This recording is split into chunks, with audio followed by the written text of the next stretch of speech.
Porque a nossa alma, ela anseia, a nossa alma, ela almeja pela palavra, né? Porque a palavra é ela quem nos santifica, quem nos justifica, quem nos purifica, e é ela quem nos conduz aos céus, né? Está apenas lendo aqui, irmãos, Evangelho de São Mateus, capítulo 10, e diz assim a palavra do Senhor: e chamando os seus 12 discípulos, deu-lhe poder sobre os espíritos imundos para os expulsar e para curar e toda enfermidade, curarem toda enfermidade e todo mal. Ora, os nomes dos 12 apóstolos são estes: o primeiro Simão, chamado Pedro, André, seu irmão, Tiago, filho de Zebedeu, e João, seu irmão, Filipe, Bartolomeu, Tomé, Mateus, o publicano, Tiago, filho de Alfeu,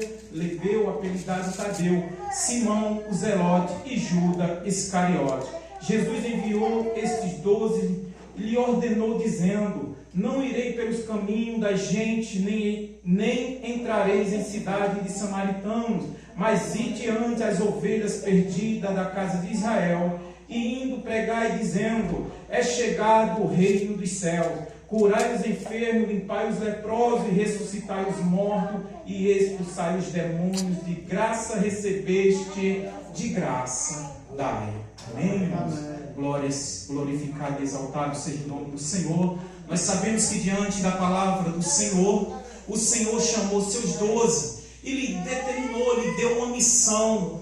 Assim como nós, esta noite, estamos aqui. Eu creio que cada um que está aqui, que tem passado por essas portas, tem recebido uma missão do Senhor, que é fazer o ID do Senhor, pregar o Evangelho nos 4 cantos ou da face da terra, né? Assim como o apóstolo Paulo disse que a palavra do Senhor ela tem que ser pregada a tempo e fora de tempo. Estava eu recordando que há um mês e pouco eu estava ali, né, cumprindo uma missão onde o nosso pastor nos incumbiu de irmos até Minas Gerais, no sul de Minas, lugares um pouco complicado, um pouco difícil, onde eu posso dizer até para pedir socorro é difícil. Mas aprove ao Senhor. O nosso pastor presidente faz 40 anos que ele faz essa missão ali, e por estar impossibilitado de saúde, a esposa, ele preferiu enviar alguém.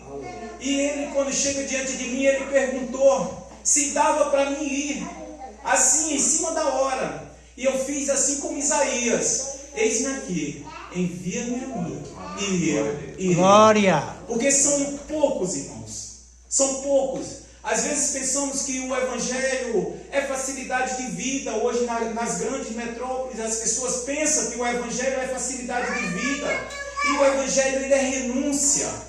Ele não é fácil como o mundo pensa que é, porque eles querem andar segundo o curso dessa vida, segundo o seu eu, segundo a sua vontade. E o Evangelho de Cristo Jesus é renúncia. Não é fácil dizer: não vivo mais eu, mas Cristo vive em mim. Ele chamou os seus 12, lhe determinou, lhe incumbiu de uma missão. Estava eu meditando na palavra e me veio à memória a passagem dos que ele estava ali na Galileia, né? E depois ele deu uma ordem aos seus discípulos que fosse para outra banda, ou para Genezaré.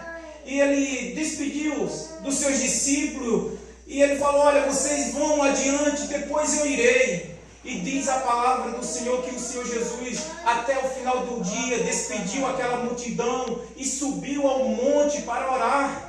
E ele foi após os seus discípulos à 4ª vigília da noite.